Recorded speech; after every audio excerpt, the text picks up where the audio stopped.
All right, Tiffany. So, welcome to my show, I guess, because we're Yay, I'm going to talk about excited. your show. Yeah, exactly. Now, I was thinking, and I always do that. Who connected us? Somebody through the Chamber of Commerce or somebody in town, right? No, Mike Ham actually connected us through Oh, like yeah, Mike because I was Ham. on his show. So Right. He's the I feel like it's morning always like the spotlight, right? yes, the morning spotlight. Yeah. Got it. Got it. I think I did. I think I saw your episode or I listened to your episode on Mike's podcast, and then I realized we're basically in the same town. We're basically neighbors. Yeah. Right, right. And the chamber, which I'm going to make you get involved with I know, I need when to. you Yeah, come we've out of talked about this. hibernation, yeah, Yes. is Mountainside, Garwood, Westfield, Scotch Plains, and Fanwood. And you've lived in more of those Both of towns than those. I have. Yeah, most of those towns. Exactly. So I'm in Westfield. So cool. So I want to talk today. Well, first, I want to kind of tell your story, your background and how you got to where you're doing. And, because I know you work for a lot of Fortune 100 companies and all that stuff. And then we could talk about like strategies for small business owners, because I think it's like an ongoing argument about what Yeah. you should, I mean, we know what they should do, but they're still arguing about it. Like, and then I would definitely want to talk about your podcast and the new season that's coming out. So let's Sounds go good. back to the cabin that you were born in. The And cabin that I was yeah, born in. It exactly. was almost a literal cabin. No. I went to school for marketing. I loved it. Okay. And I went to Seton Hall, so local. Go Um, Pirates. Yeah. yes, go Pirates. And when I was there, I had an internship in advertising at a very small boutique firm.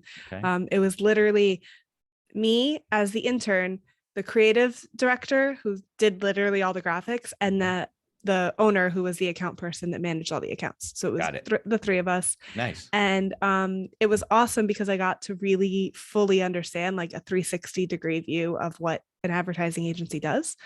And that like instantly sparked my love for advertising. And so when I graduated, I got a job in the big city in New Yeah. York, doing advertising account management. And For an I loved agency it. or in For a an agency. company? For an agency. No, for an Okay. agency. Yeah. So I worked Right. at an agency Okay. for a little while. And then I had the opportunity to switch sides and go client side. And that's when I worked for Verizon In-house, and basically. in-house. Yeah. Yeah. And there, the way that the company was structured, it's such a huge, gigantic Yeah. This you said corporation. Verizon, right? Yeah. Yeah. Right. Of course. That I was able to kind of hop from job to job there every year, basically. So I had the ability to be able to like get a vast, like wide array of experience. I started doing digital marketing, then I did retail marketing, then I did above the line, which is like TV and radio. And I did Right. like basically at any type of marketing facet that you could do, I was able to do. Now, at the corp, at that big of a level, right? Yeah. Is marketing and advertising, do they overlap a lot more than they do? Because when I think of like advertising versus marketing for a small business owner, I think of advertising like you buy space on a billboard or on a cable channel, and that's your advertising. But marketing is more like organic stuff. You're putting out information, you're appearing on a podcast. Is that true, Yeah. or am I totally off? No, not necessarily. I like to Okay. think of advertising as the more creative side of it, and Okay. marketing is the more strategic side of it, if that makes sense. Okay. So advertising is, you're developing what the creative looks like, what the brand looks like, how the brand represents itself Okay. in the world. Marketing is everything in the back end of like, okay, you need to understand the customer holistically. You really want to be able to talk about their life cycle journey with you. You want to look at the data and understand, okay, this piece of creative, this piece of advertising is performing better than this one. Why? Is it because of the location that it is? Is it because it's blue versus red? Right. And so all of those things kind of go into marketing, and you market the advertisements. If that makes Okay, sense. that makes sense. So, Yeah. so it's similar when you're on a smaller scale. It's just, Yeah, right? it is similar when you're on a smaller scale. You do have to have kind of all of it, knowledge of all of it to be able to effectively do it. Right. But don't worry, you don't have to have all that much knowledge for those small business owners that are listening that are like, oh, I don't have Yeah, backgrounds I'm in like, this. I No, need a you don't have budget to. for No. advertising, right? And then Well, you do nobody need has a any budget, money. but Yeah. it's not too big. Right, right. Okay, good. Yeah. So go back to Verizon. So you're at Verizon and Yeah, so basically I was able to do, like I said, all those like kind of different aspects of it. And I had the opportunity to leave there once I kind of did basically everything that there was to do. Yeah. I was looking at it and I was like, you know what, I want to look into what it feels like to work for a smaller company, because I miss that. Remember in the beginning, when I worked for the advertising firm, when I Tiny. interned it was so tiny. I was Yeah. able to do so much. And here it was such a big corporation. You know, I had layers and layers and layers of people that I had to work with. So I wanted to really understand what it felt like to kind of work in that small environment again. So I switched careers. I worked then at a small startup, and I was running running the marketing department for them in the US. Okay. This was when, what year? This was last year, all the way during up the through last year. pandemic. Yes, during the pandemic. Oh, It was a perfect time to remote. switch jobs. Oh Sure. yeah, a wonderful time to switch jobs. I actually started there in like during the pandemic, and it was a UK based company, Okay. and they were starting efforts here in the US. So it was going to be 100% remote regardless. So that was, you know, fine, but it was kind of funny, like working the UK hours and Yeah, I'm sure. Right. having like to Were they the 5-6 hours ahead of us or something?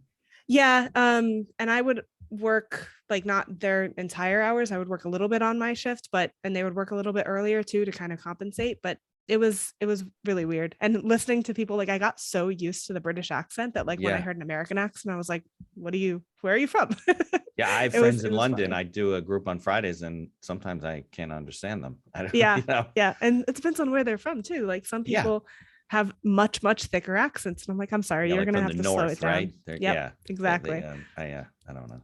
Okay, that's cool. So you basically started their operation here, or was involved with the start of their operation? Yeah, they had started a little bit, but obviously it was someone in the UK that was starting it, so they needed someone here. So I started working on that and building up their presence here. Yeah. And it's funny because not having someone boots on the ground in the location where you're actually marketing is so difficult, because of course, especially we don't know the culture. Exactly. And they were looking at billboards, like they wanted to advertise in New York City, and they were looking at like just billboards in like general Times areas. Square, right? Like, I was like, what? Yeah, that's a good idea, but like you're going to spend a lot of money for not a lot of return. Like you could look at this area instead, because this is where your target audience is. And they were like, oh, wow, really?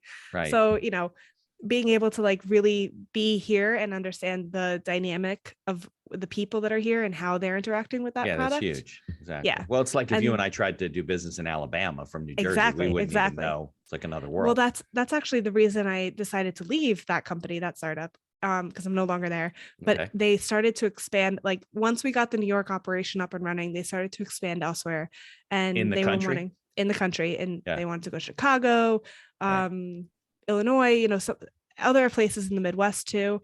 And I was like, listen, I am fully supportive. I can help as much as I can, but like, I really think that you need to get someone there to be able to do the work there, like I did here in New York. Yeah. And I took that as an opportunity to shift and go back to the agency. So now I'm working at another. So you didn't stay on and said, listen, I'll be your tri-state person, and then you get somebody in Chicago, and you just said, let me move. Because I feel like the nature of what I wanted to do, I accomplished what I set out to do there. I started it running. I kind of put all the systems in place, and I gave them all the tools that they needed. And I was like, you have everything that you need. But now I'm just going to be here to optimize, but that's not really what I want to do. Right. You like the creative part of it, right? Yeah, I do like the creative part. And I wasn't. What did they do? What was the you don't tell me the name of the company, but what did they do? They did insurance for rideshare drivers. So okay. Very so they were niche. selling a product, right? They were selling a product. Yeah. So it was interesting and fun for the time being. And then I was just like, you know what? I want a different challenge again. So now I'm back in advertising. Nice. You were a superhero. You're like, I'm done here. And then I'm done. Off here to you the go. Next. Exactly. That's funny. You have what you need. So are you with a New York based firm, and you're just working remotely from Jersey? Yep, I am. Okay. I guess it's good. In your industry, you can just pop around. It's not that easy for everybody. I know it's not that easy for everyone, but for me, and don't get me wrong. I mean, I was at Verizon for like over almost 10 years. So I was there for a really long time. I was able to work around within the company, but I did stay there for a very long time. And then since then, it's just been these two different companies. But you basically changed your job twice during the pandemic. Yeah, I have. Yeah. Look, if you did that, so that's in a whole hindsight, nother that's conversation crazy. Yeah. I know, right? Yeah. It is. I mean, it worked Well, out, actually, but it was crazy then. I also did a little stint of being a studio manager for Soul Cycle in between then too. So that was Okay. interesting as well. Is there a So Soul Cycle nearby? Is there? in Shore Hills, yeah. Oh, okay. Yeah. Yeah. Yeah. They're like I managed that studio for a little the while. on location, what's the bike that you get at home? Oh, the Peloton? Yeah, right. Yeah. They're like, because I think I saw him. So I listened to Guy Raz, How I Built This, the Okay. Yep. podcast. So he used to do, he doesn't do them now, but I guess he'll do them again, on location type of stuff. And you would go get tickets. So a buddy of mine and me, we went to like the Civic Center in Tribeca.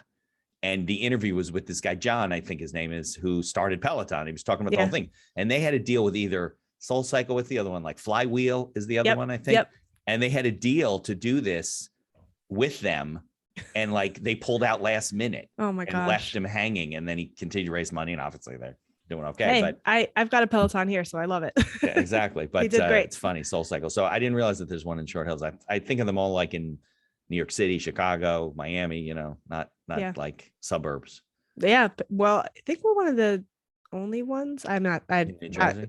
Yeah. Don't quote me on that. Ironically enough, Peloton started in Short Hills Mall. That was their first pop-up.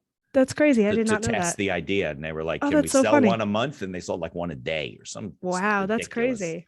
Yeah. I had no idea. Yeah. He told the whole story.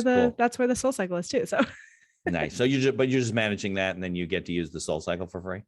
Yeah, I mean, I was up until well, then so you got a real job. But then we got closed down because of COVID, and so that's when it really happened. Right, and, right. Yeah, so are they back opening now? They are. Yeah. Yeah. Okay. I haven't gone back though.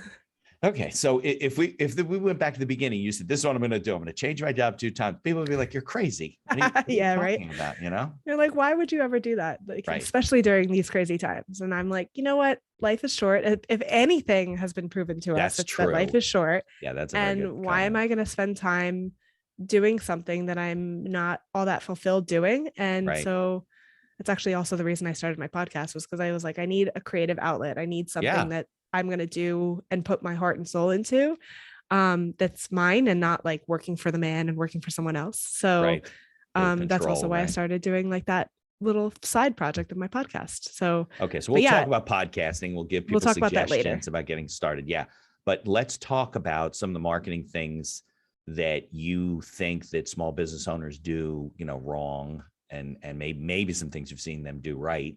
But I think a lot of people I talk to, not necessarily on the podcast, but that I work with as a business attorney, that's one of the things they struggle with. I don't think they really understand. I think they have a rough idea of what marketing should be. Yeah. But I don't think they know like how to measure it and how to really, you know, get it going. And I feel like it's something that gets very overwhelming very quickly for people who don't know very much about it. Right.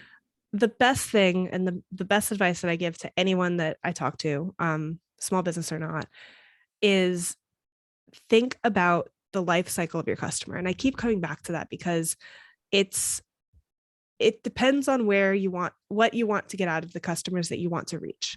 Okay. Obviously, at the end of the day, everyone wants sales, or everyone wants to be able to have that. Too broad, right? Exactly. Yeah. So, you know, think about the opportunity that you have. Okay, you want to get your name out there, you have to use certain avenues to be able to get your name out there. Do you want people to know what you sell? Then you have to use different avenues to be able to understand like what it is that you sell. Do you want to be able to get referrals? That's a different type of thing. So it really depends on what you want to do with your company and with your business. And then you think about the tactics, and then you think about the message that you want to get out there. You can't have the same message in every single platform, because that's not going to work. Right. So you just want to make sure that you talk to people. And obviously some methods aren't going to work for some people, you know, like if you think about, like, if you're a clothing company, for example, and you are marketing towards, marketing towards moms buying baby onesies for your baby. Okay. You're probably not going to necessarily show up on Twitter, because I don't know all that moms are on Twitter. Exactly. Right. I mean, maybe there are some, or LinkedIn. Exactly. Right. But you probably do want to show up on Instagram or TikTok, even depending on the age range of the people that you want to show up with. Yeah. Probably Instagram for that one more than TikTok. But if you are a coffee shop, then you're going to want to show up more in the local news. Like, so that maybe you're going to go to Facebook for that one, because that one is more hyper targeted and the Right. people in the You can area do have it like the more little hyper, niche right? communities. Exactly. Yeah. So it really depends on what product it is that you have, the target market that you have that you're going after, and where you want to show up to. So you have to think about it holistically and not just think about it like, okay, I have a new business, let me plaster my name all out there Right, and spend $1 million exactly. on billboards and stuff that are not really going to drive Right. revenue. Well, I also find, and I guess it all comes back to having like a good website and interacting with all these types of, a lot of people, and lawyers are very guilty of this, right? They have like, they might as well not even have a website. I mean, it's just like a I actually billboard. don't Nobody's think a seeing it website anywhere. is important. I Yeah. don't think a See, website is important, I which hear is, all kinds of different opinions about it, but I know that if you have a website and it doesn't kind of, interact with all the things, or maybe it's a landing page or whatever. I'm just using that loosely, yeah, right? So you're out there on social media and you want to capture somebody, get them on your mailing list, interact with them, get them to follow you, whatever. I find that a lot of people, they miss that portion of, like, they don't have a landing page. It's not a little funnel, so to speak, or it doesn't yeah, go anywhere. It doesn't call them to action or anything. exactly. And I think actually there's a couple things in there that you just said that are super important to call Okay. out. Like, a lot of people just set up a website just to have a website, Like and then they Wix, set and they're up done. exactly, Yeah. and then they set up a mailing list and they're like, click here to subscribe to my And newsletter. nobody does. Right, but it's Right. like, you haven't really told me why I want to subscribe to your Right. You're not newsletter. giving them Why? Like, anything, no exactly. value. Like, Right. Of what's the course. point? If I don't want to, like, Joe's coffee shop down the road, I don't need to subscribe to your newsletter. Like, Right. Of course. I need Baedeker coffee. Law, I'll go what? to your shop. Exactly. Like, Right. this attorney next door to me, why am I going to subscribe? I know a million attorneys in the way. This real estate Right. agent, why do I need to? I can just call, like, Google real estate agent Yeah. I in don't my want area. more Why do I things need in my to? inbox. Exactly. So Yeah. you need to be able to, like, provide value as to why you want these people to know who you are and why you are the expert for that person, Right. more than anything else. And you have to make sure to do so in an authentic way, because I feel like a lot of times these other small business owners also feel like they need to copy whatever everyone else is doing. Right. I actually see it a lot with real estate agents, because my family is in a real estate business too. So they, I do a lot of work with them. Marketing. It's all Exactly. driven by marketing. It's all driven by marketing. And a lot of times it's all word of mouth too. So Right. I have two different people. One is very, very, very hyper focused on everything in social media. And one is like, I don't want to ever show up on social media. Like, I don't need it. Word of mouth referrals, things like that. Yeah. And like, or he does other things. He does, like, they're both real estate agents. They're both very successful. And it's just a matter of their personality. Right. One of them, she's a social person. She shows up and she's like she's always on Instagram, always on TikTok. She's very authentic. And it in comes that way. through, right? On that it makes sense. Yeah, it makes sense for her, because that's the way that she communicates. For him, he tried that. He failed miserably. He's like, why am I trying? It didn't fit with him, right? Exactly. It's not his. It's not his forte. So instead, we figured out that, like, for him, I'm helping him design some flyers, design some mailers, design some like billboards for him in some locations, and like really those more above the line tactics is what I like to call them. They're more consumer facing as opposed to the digital ones. Yeah. And that's the way that he gets all of his leads. So it really depends on the person. It depends on what you want, and it depends on the type of person you want to attract too. Well, that's important too. But I also think that I think it's really important to do things that you're like comfortable with and that resonates with you, because if not, people are just going to see right through you. Like I had dinner with a friend of mine last night and he's like, well, you should be on TikTok. I'm like, TikTok? Like what? Like, first of all, I don't even know how to get on TikTok. I'm like, what's their website? He's like, there is no website. It's an app. I'm like, well, then I got to record it through my phone. So it just doesn't. Now, should I be on TikTok? Maybe. I have colleagues of mine. I have a friend who's in Florida. She's a family lawyer, and she's got all these little vignettes on TikTok. I guess her son knows it, helping her, whatever. And she's getting a lot of play, a lot of action from it, but she's not going to do a podcast. I like doing podcasts, Exactly. And I think that's exactly what it comes down to. So just because something is new and shiny doesn't mean that everyone needs to go and do it at the same time, because there's a reason certain people are succeeding and there's a reason certain people aren't. And it's because it's just not authentic to them. And it doesn't resonate with who they're trying to be. There's a million other things out there that you can do. Yeah. Podcasting is one of them that seems to be successful for you, which is great. Yeah. TikTok might not be. So why are you going to try and spend all your time making these funny little videos just to I look resonate like with an someone? idiot. I mean, that's the way I look at it, you know? And to be honest, your target market might not be on TikTok. So yeah, I don't know if it is. I don't think it is. I work with small business owners. Are they on TikTok? I don't think so. I mean, maybe, but Some it of them depends on the are. small business owners. Yeah. Yeah, of course. But yeah, I mean, I've always felt like if there's something that you're going to do, first of all, I think if you're not comfortable with it, if it doesn't resonate with you, you're not going to stick with it anyway. So exactly. You're going to do it 3 times and say, well, that didn't work. And you're like, well, 3 times. You know how long the podcast took to start slowly bringing in leads and connect me? Probably 8 to 10 months. Yeah, at least. I can imagine. And it was still slow then. It wasn't until like probably this past fall when I was at, 180 episodes or something, and had been doing it for 2 or 3 years, that, I get leads or contacts from people all the time, and they're not even sure how they found me or got referred, but it's all kind of connected, right? You kind of want things to kind of integrate, but I think that's like where people really fall apart with marketing, is that they choose something that, like you said, they think they should be on TikTok because somebody told them that's where you need to be, and they hate it. Yeah. They hate it, or they're afraid of it, or whatever. Yeah. Or they try too hard to it too. Like, yeah. Yes, I do think that like having some sort of social media presence is important, because that's the best way to, you do have to be out there, and, just sitting like in your being home. Involved in your local community, right? You got to be involved. As a business person, people aren't going to know who you are. Exactly. Yeah. So I do think it is important. But it really, you have to think about how you want to be viewed, and how you also like viewing content. Like, for me, for example, I love doing reels because I like watching reels on Instagram. But when TikTok started, reels is like the video. Reels is the TikTok for Instagram, if that makes sense. That's what came out because of TikTok. Yeah. See, I don't even know what it is. Like, I've heard the term, but it's like the short form video on Instagram. Okay. And so when that came out, I was excited about it because that's what I like to view as a viewer. So for me, that was very successful. But for, this person, Joe, he probably doesn't watch reels, doesn't watch TikTok. He's like strict Twitter guy, for example. Right. Maybe he needs to be on Twitter and tweeting like, one-liners or one important thing of what his business does. And that might help get his brand more well-known than being on Instagram, for example. Yeah. He'll really just find it just laborious to do the TikTok. He's got to do the video. I was doing videos for my old firm for a while.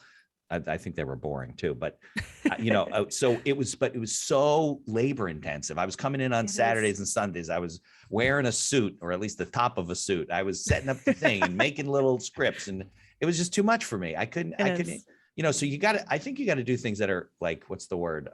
You're able to sustain without it totally intruding on your life. And actually, like, burnout is something that I was actually just talking to a friend of mine about too. I feel like, especially in today's society, because everything is so remote, like post COVID or during COVID or whatever you want to call it, whatever we're in right now. Right. Because everything is so tangible digitally, we tend to overcommit ourselves even more so than we did before the pandemic. And now that everything is opening up, we're adding in layers and layers and layers on top of that. And we're like trying to kind of overcompensate for the time that we didn't connect with anyone, or the time we didn't do anything for however long it was. Yeah. So people nowadays are getting even more burnt out than they were before COVID or during COVID. And so I think it's something that everyone needs to kind of be cautious of. Like, just because now we're opening up again and now we're doing more things and now you're able to do more doesn't mean you have to. You just still need to pace yourself.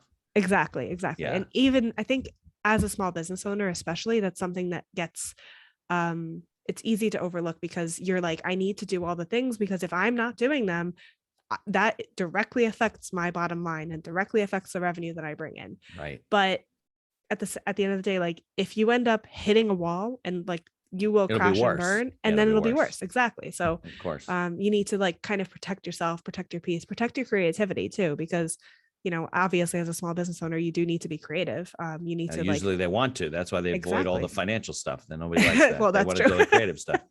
We're all right brain entrepreneurs, Yeah. You got to find someone who's left brain to kind of work with you on that.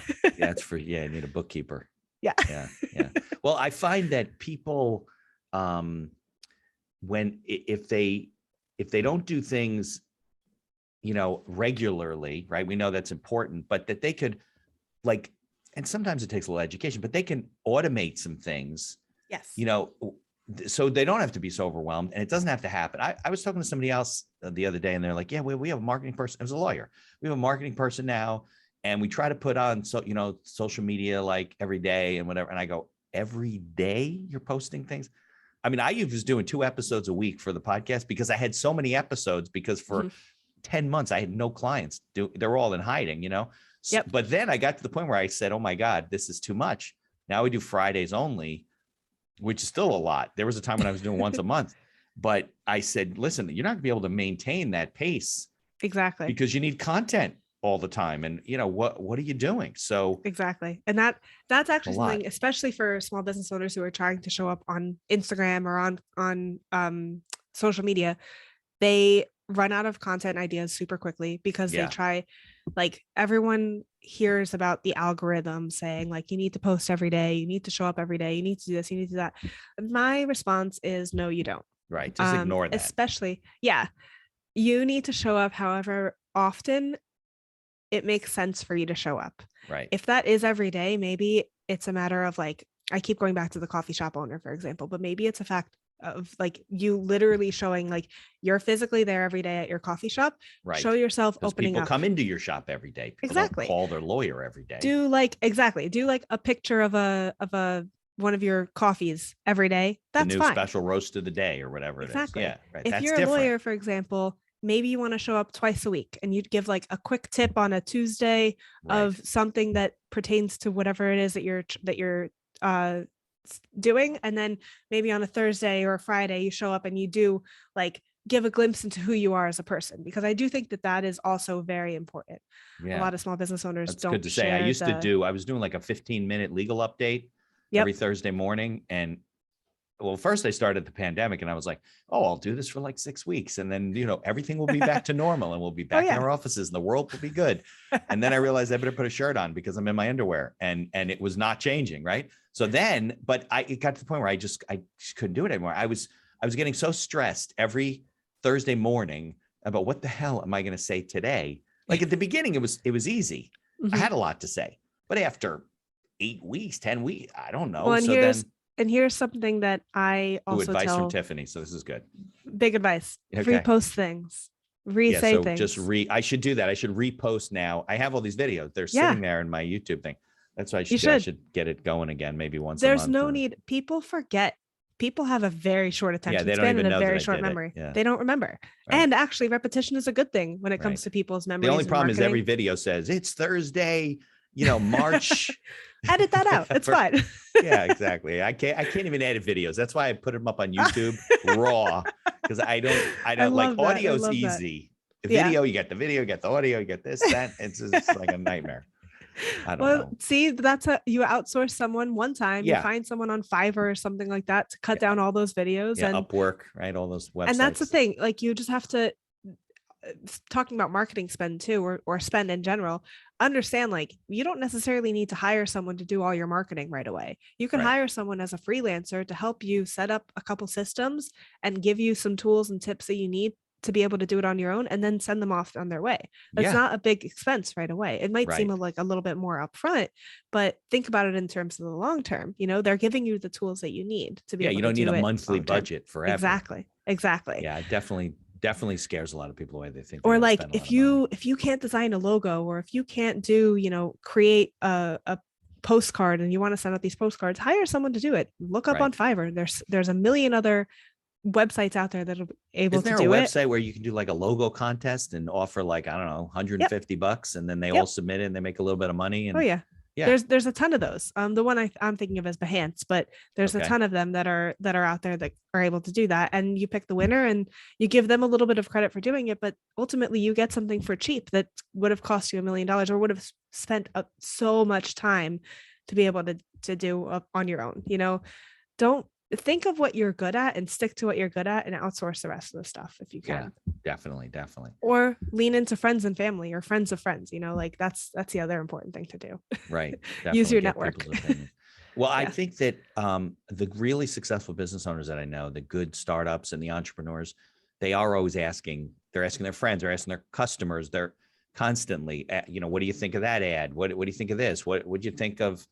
Why did you buy this product? exactly. Well, I saw you on this, or Hmm. well, I liked what you had to say about that. And they're not. They don't believe what their opinion is. Like they know they're going to be wrong. Like if people are doing it for this reason, probably Yeah. they're wrong Yeah. even though it's working. Because when it stops working, then you don't know why it stopped working. Right. It Right. happens all the time, right? You're doing Google something or other, and all of a sudden leads dry up, and Yeah, nobody can exactly. figure out why the hell that's going Why, on, right? what happened? Yeah. I Yeah. think, I think it's important to understand and tap into your existing community too. Your existing network Right. base. If you have people that are already buying, whether it's a product or service from you, ask them not only how they heard about you, but also how they consume the information that you are giving them too. Like You as mean a like lawyer, where for did they see example, it or whatever?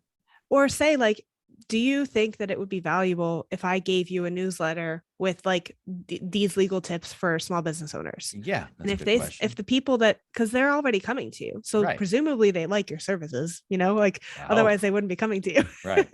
So because of that, like, hey, do you want me to continue doing this? Like, I'm already doing a newsletter. Let's just say I'm already doing a newsletter. Is this providing any value to you? Like, do you read it or do you just kind of auto delete it whenever it comes in? Because that's another thing. People do all these things and they create newsletters and they post blogs on their website and stuff like that. And they're Because they like, think that's what you're supposed to do. exactly. And then Right. when they actually ask people or when they actually look into the data, no one's viewing it or no one's getting any value out of it. So they're like, you know what? Why am I continuing to put all my effort into this when I could start a podcast or I could Right. do something on social media or I could start TikTok dancing while I'm giving away law advice? Yeah. Ultimately, it's like to remind them that you're there. So if they're not reading your newsletter, what's the point? You're putting in all that Exactly. effort to create that kind of stuff. Yeah. Yeah, No, it's exactly. daunting. Yeah, absolutely. So I'm sure we'll I bounce also around. think, Yeah, go ahead. so just going back really quickly, Yeah, another important not thing that I quickly. We want to got a make lot of sure, time. well, yeah. But another important thing I want to make sure that people know is just because you do have a small business, you are also a person. And so, Yeah, especially when you think about the way you show up on social media, don't just show up as your small business, because I think it's important for people to see and connect with the person and with, very much so. the life you are outside of that. Right, As a lawyer, you're not just a lawyer. You have you have hobbies and interests. You do things outside of the law office as well. right. And You want someone to see might you're a see your person. right, exactly. And Right. someone might see your content and be kind of turned off by all of the law stuff, but they don't know that, like, let's say you like basketball, for example. They don't know that you like basketball, or once they see you connecting or playing basketball or watching a basketball game and posting about it, then they're like, hey, I like that team too. Let me Right. talk to you about this. Oh, by the way, I have this other law thing that I do. Connections. That's a much more organic way Right. of showing up on social media Right. than just posting about whatever it is that you have to sell. Yeah. So that's another thing that a lot of people kind of forget. It's like, Yeah. show the behind the scenes, show Right.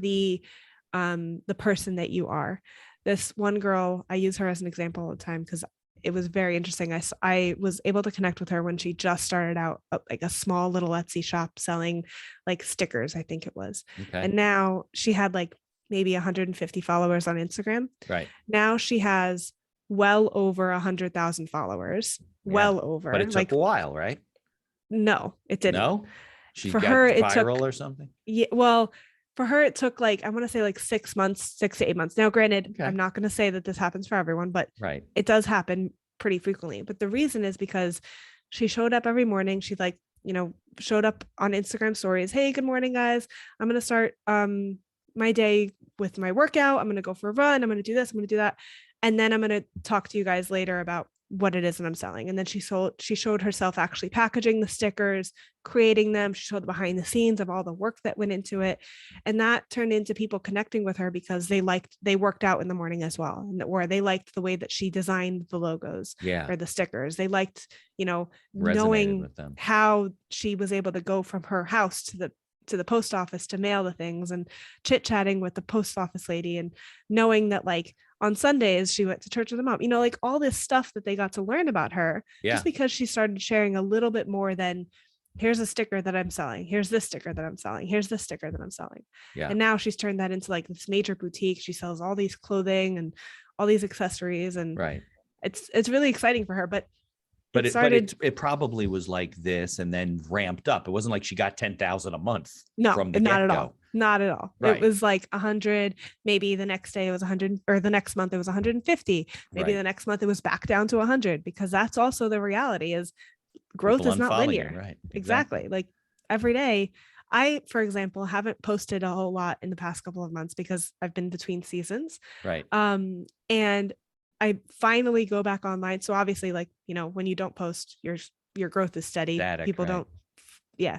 So I finally start posting. I like lose 5 or 6 followers. But Yeah. hey, it happens. Right. Exactly. You know, like, why am I going to let that stop me? Because now I know that I'm going to have other people that are going to come in, and I'm going to get more followers after that, or more people that are going to be interested in my content after the fact. Right. I just have to consistency factor is the other thing. Yeah, definitely.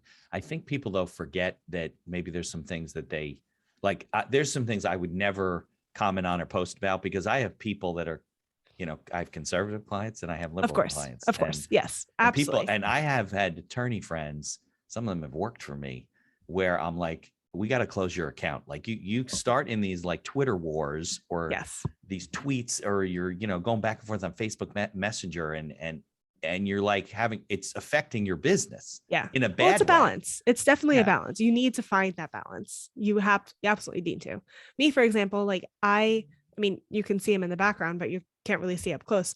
I have a son. I tell people I have a son, but I don't really share all that much about him, because for me, that's like my choice. That's my family, whatever. Right. I also have political views that I don't share publicly, because I don't feel the need to involve other people. It's a very divisive topic. Yeah. Now there's certain people that feel they want to share that kind of stuff. And if it works for your business, then by all means share what you want to share. But you're only looking to do business with people like that. Exactly. Go ahead, you know? Exactly. Like there is a limit.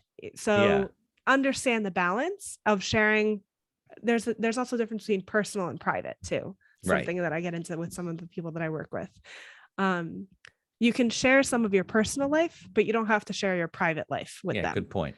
So, you know, I think people though, their brain doesn't function when they get pissed off about something and they're out there spewing about it. And then they, you know, they don't realize that it's all those other people aren't going to do business with you anymore. It's true. Which is fine if that's what you want. If that's what you want. Yeah. Just understand that and know, and it doesn't have to be political views that turn you off and turn people off from you. You know, all kinds of stuff, right? It could be all kinds of stuff. It could very well be like you're posting that you work out at CrossFit, and someone could be like totally against CrossFit and not like him, for example. Right. But you know, you're going to win some, you're going to lose some. Or you like meat. People are vegan. Exactly. People are vegan. So exactly. You're posting pictures of meat. Exactly. People like to I post pictures of wine. My podcast is called Drinks After Work. I turn off a lot of people who don't like alcohol. So yeah. That's it not really your depends. Audience, right? Exactly. Like, think about who it is that you want to attract and you want to work with. And if that aligns with what the content is that you're putting out there, great. If not, then maybe think about holding that side of your life back a little bit. Right. Right. Just hold back a little bit. Have some restraint. That's what I would say to people. Don't get in an argument with that guy. He's an idiot and you look stupid because you're arguing with him. I couldn't help myself. Okay. Well, okay. That's a bigger problem. Exactly. So let's talk about your podcast and kind of where it came from and the whole, you know, genesis of it, and then like who you've interviewed and things you've learned from them. Because yours is all about like marketing, right? Talking to business owners about marketing. Yes. So, and I'm actually shifting that a little bit too, but we'll get there. Because I don't have seasons. I just keep putting out episodes, and you do. So, well, yeah, I'm starting to do seasons because I learned the hard way that I could not keep up, going back to like overcommitting yourself. Exhausted, yeah, exactly. I was like, you know what, I'm going to pause and I'm going to break this season up and do a second season now coming up. Is what I'm calling it, at least. Right. So it started because, I mean, if you think back to pre-pandemic times, you would clock out of work. You would have a crazy busy day at work, and before you got home and like started doing the whole home thing, you wanted to kind of unwind. And so you would go to your coworker that's sitting next to you, or, you know, a couple cubes down from you, be like, hey, you want to go get a drink after work? Let's go to the bar across the street. let's de-stress, let's talk about, our lives, and then we'll go home after this. That's kind of the concept that I wanted to bring into it. Okay. Because a lot of times those types of conversations that I would have specifically with my friends and my coworkers would turn into like these interesting, like deep conversations about, stuff going on in the world and about things going on in marketing and about how like they like their roles or, what happened to their bosses or some projects that they're working on that are really cool and interesting. And so I wanted to take that concept and bring it virtually, because obviously at the time when I first started it, we weren't having in-person conversations Right. at all. This was during the pandemic, right? This is during the pandemic. Yes. Yeah. So that's kind of what it started out as. And I started out just interviewing people in the marketing and creative field. Okay.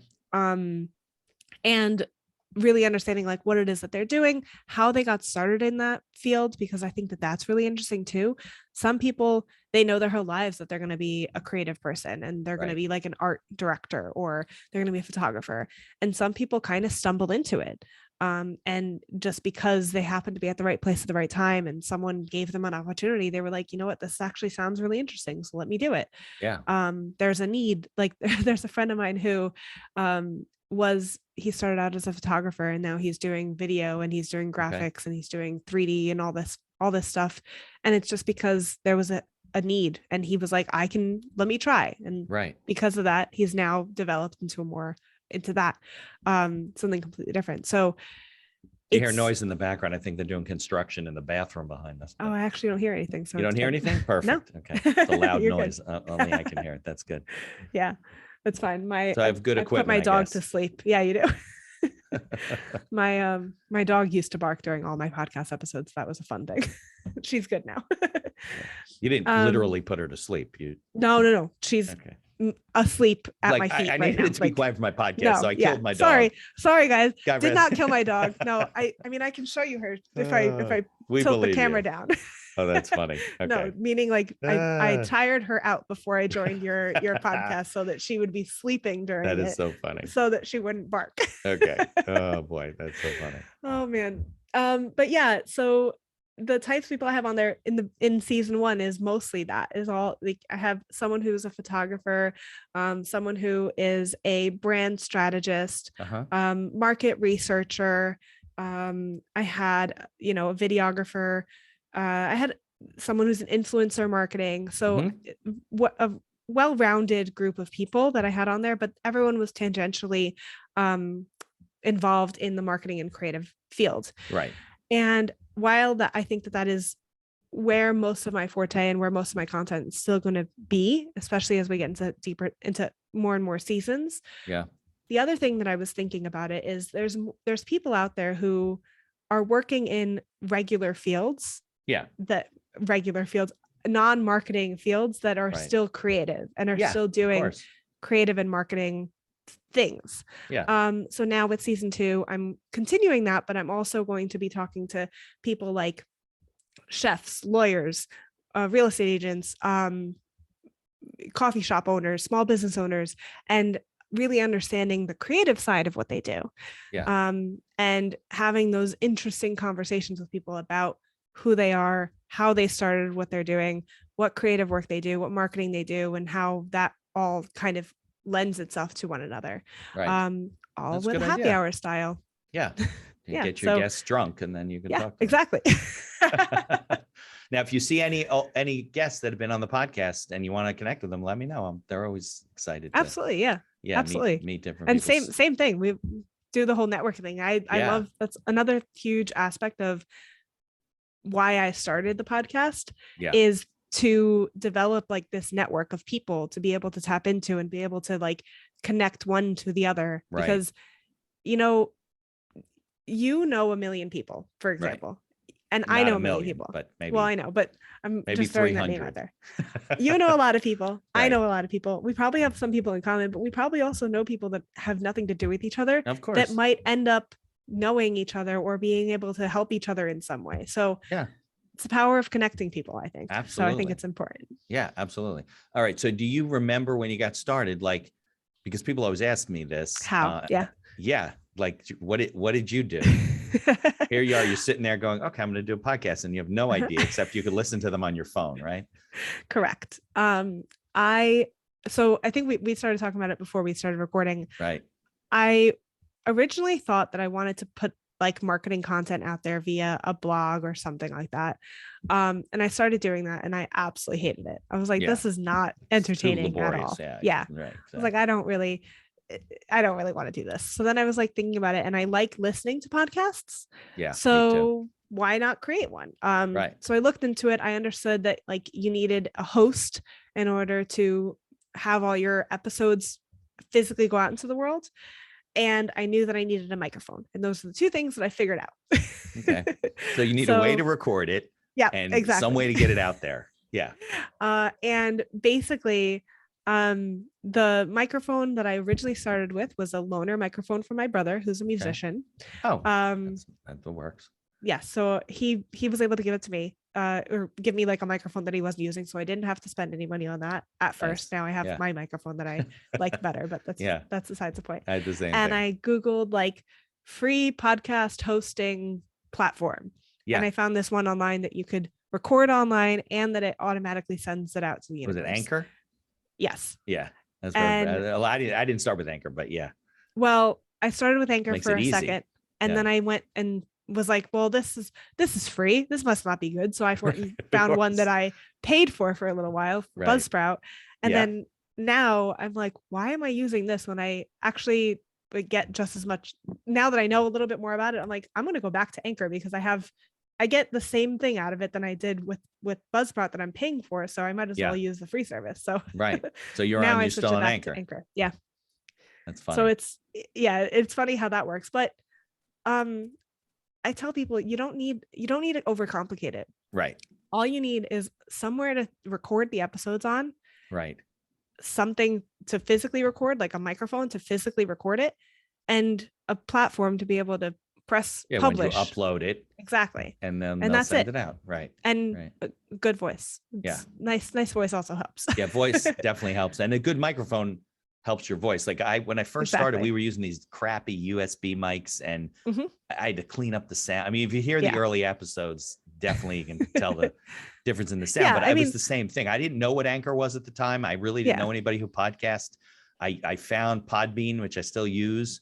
Yep. But it was like, okay. And I had partners in those days. So I was like, okay, well, what am I going to do? So I had the microphone, and I told a friend of mine who's recently passed away, unfortunately, to come to my office, and I'm gonna interview you. He's like, about what? I was like, I don't know. So but we're gonna figure it out. Right. So and then we recorded the content. I didn't even have a name for the podcast at the time. So I recorded the content, and then I was like, well, what the hell do I do with it now? Like, how do I edit it? So then I think I use Audacity. So I found Audacity, and then some people use GarageBand on the Mac, but so that was free, but I didn't know what the hell I was doing. So I was watching videos, and then I had a problem with one of the mics feedback from so I'm watching videos as to how to hook this in and whatever. Yep. Finally, I figured it out. Nobody gave me like a really good explanation. And then I was like, well, how do you get it up to these services? Right. Yeah. How do you register? And then I think Podbean and a lot of these services are easier now in terms of the feeds. Definitely. But then you had to go onto Apple, and you had to get the RSS individually register. Yeah, exactly. Copy it and then put it in the thing. And but I found an article how to do it. So I was like, whatever, but it took a while. I'm a big proponent of YouTube University. Yes. YouTube's the best. And being a student of Hard Knocks, and figuring it out, and being strappy and, or scrappy and bootstrapping. I mix those two words together. And, basically just hitting the ground. Like, if you have a question, 90% of the time, the answer is probably going to be on Google. I bet you it's 99. Probably, yeah. I just didn't want to overcommit. Right. Don't overcommit. Yeah. And the other thing is, ask people around you that might know something about it too. Right. Yeah. Like, for example, I had my brother who knew a little bit about sound, and he was like, all right, well, you don't worry. He honestly was the one that kind of helped me a little bit more to get out of my own head, because I was like, well, I need an intro song, and I need to be able to know how to like mix everything together. And I need to know how to like change the frequencies and understand how to change the sound and change the voices. And he was like, why? Right. was like, I don't know, because that's what podcasters do, right? And he's Right. like, I'm a no. professional. Yeah. He's like, no, you just need to make sure that if you sound relatively okay, it's going to be fine. Just Right. talk into the microphone like you would normally. Don't bother with the sound and just start until you know that you're going to continue with it. Because that's another thing is people might start a podcast thinking that that's what they want to do and then realize they hate Right. it and they Of hate course. talking to people or they A hate lot of recording the sound. podcasts drop off Exactly. after several Exactly. episodes. Yeah. So, but if it's something for you and it's something that you want to, continue with, then yeah, after a couple episodes, add music to it or add an intro or add or whatever. Exactly. Like, it's something that doesn't have to be perfect from the start. You can just start it and you'll figure it out along the way. It's like any kind of marketing, right? Everybody's waiting for it to be perfect. They never get started and it's not helping their business. Exactly. If you wait until it's perfect, you've waited too long. Right. You just need to get started and adapt as you grow. Yeah. Change. It takes a long time to get followers and people to hear it and for it to get around. Exactly. And it takes a long time for you to find your voice too. Like when I first started, I literally read I did too. And I was like, this sounds terrible. I'm not doing this. My sister was one. She's like, you sound like you're reading off of something. I was like, I am. I was like, I don't know what I'm doing. I don't know how to. I'm talking to a microphone. You got to get out of your own head. No question. Exactly. I was on a podcast. It was like some success, motivation, something, whatever. I don't even know how he found me. And I always tell the story, but he sent me this list of questions. Like people ask me, like, what are the questions you're going to ask me? I'm like, I don't have a list of questions. We're going to talk. Right. So he sends me these questions and like an idiot, I'm like, oh yeah, he sent me some sample questions, whatever. I totally didn't even read them. I didn't pay attention to them. I figured we're just going to talk. So I go on the thing. First of all, he had some problems with his eyes. He had some traumatic brain injury years ago. So he starts, he's literally like this. I don't think he recorded the video, which was good. So it's like this, like over here. And then he starts like, rustling his paper. And I realized, oh my God, he's taking out the questions that I didn't look at. Right. And he starts asking me these questions and he's like, and you could tell he's reading them because he doesn't see well to begin with. So he's like, he's got to read the question. To this day, Tiffany, I don't know what I said. A friend was like, oh, you sounded great. I'm like, I have no idea. I'm sure you did. Right. I was like, I don't know. But it's funny because I've had guests like call me the whole week before and they're, listen, I'm so nervous. I just want to know what you're going to say. I said, I'm going to talk to you about your story. You're going to tell your life story and what you're doing now. And these are people like probably 20 years my senior, like they're successful, whatever. Afterward, they're like, oh, that was great. We just talked about it. I'm like, yeah, because we're having like a normal conversation. Exactly. But it does take a while to like develop a style and to figure that stuff out. And it does. I had a problem with my sound. It was like, what was happening? Like, it was like, if I listen to my podcast versus a regular, like a professional podcast, let's call it, right? My sound was very low. Like I had to turn it up, right? Whatever. Mm-hmm. Yep. I couldn't figure it. So I went to these like podcast meetup groups. I'm meeting these sound guys. They're talking like it might as well have been Japanese. They're like, well, if you cut this, I'm like, dude, I am an attorney. Yeah. I don't know anything about the sound world. Assume that I'm like 4 years old and they couldn't explain it to me. So I forget how I have this little program that's free that I drop the whole thing in and it like levelizes the sound. Yeah. I forget how I didn't find it from the engineers though. They have to put it through some huge program with all kinds of equipment. Yeah. It's like a little piece of software and I drop it on my desktop and it does it. I forget. I must have got a YouTube video about it. Probably. It was probably like a YouTube video that figured it out. But there's so many I was complicating free tools things too much. You were complicating it. Yeah. And you were also probably trying to compare yourself to those people that were professionals that have been doing this for years and years and years, that have backgrounds in radio since the dawn of time. I heard about it. It's called a sonic logo. They have the sound that you would associate. Yeah, and I'm like, okay, that's great, but no, thank you. I'm not there yet. We're still learning as you go. And I have friends of mine who have worked in radio and do have very successful podcasts, and they're the same thing. They're like, I use Anchor. I use Audacity. I just use the basics. They just know what to do, right? Yeah, you don't need all those features. And they learned it as they went. It's not something that you need to have all the bells and whistles. You don't have to have everything perfect right off the bat. So if you want to start a podcast, get yourself a microphone, use Audacity to record and to edit maybe a little bit if you can want to play around with it, and especially to teach yourself as you go. And go to Anchor or Google a different podcast hosting platform that might be free if you don't want to spend any money. There's some that are paid for too. Right. And that's it. Yeah. Think about the and kind if of people content that got you wanna put advice out. for you, you should do this, you should do that. Don't Yeah. let it over. I used to Don't be like, let it oh my God, overwhelm I you. got to do all those things. And it just like fall apart. Exactly. Don't, it Do not doesn't let have it to be overwhelm you. perfect. Yeah, exactly. Because they You hear, don't need a especially somebody who logo, knows you don't need sound, they're going to hear things like in your sound that most people don't hear. Right. The average person. I got these big like these editing headphones. Yeah. These are like 20 Honestly, bucks, 30 bucks. They're cheap. These aren't that bad either. They were not that expensive, but honestly, I sometimes just use the regular like headphones that I just plug into the computer and they work just as Like well. earbuds or something? Yeah. Like you don't need anything. You don't need these big headphones to be able to edit when I have or guests listen to on, sound. I tell them, listen, don't go out and buy a mic like a Right. Blue Yeti and headphones because you're going to be on my podcast. Don't do that. Right. Exactly. Get your earbuds with a little microphone in it, Exactly. and it's fine. And that's all you need too. If you're starting out, that's literally all you need. And then get the other stuff after the fact. Learn how to edit after the fact. Learn how to add sound in and add music and add all this other stuff in after the fact. Right. Exactly. But if anything, I think the most important thing, especially if anyone's out there, is kind of the same thing for social media as it is for podcasting.